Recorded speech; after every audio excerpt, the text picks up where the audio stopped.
Hindi na nakapalagpa ang isang lalaki matapos maaresto sa bypass operation ng PNP sa Cotabato City. Ang buong detalye ng report mula kay Patrolwoman Veronica Lagi.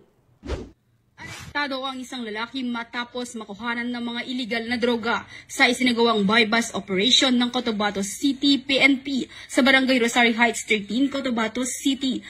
Nito lamang ika-25 ng Oktubre taong kasalukuyan. Kinilala ng mga otoridad ang suspect na si alias Jill, 25 anyos na residente ng Barangay Awang Dato Odinsinsuat, Maguindanao del Norte.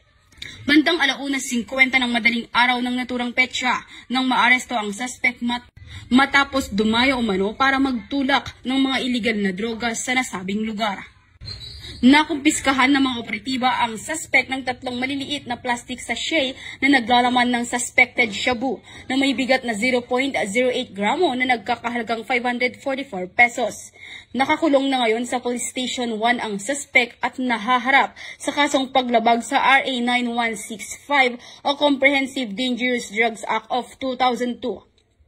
Muling tiniyak ng Cotabato City PNP ang patuloy na pagsisikap para sa kaligtasan ng publiko, kalakip ng suporta sa adhikain ng bagong PNP para sa bagong Pilipinas, serbisyong mabilis, tapat at nararamdaman.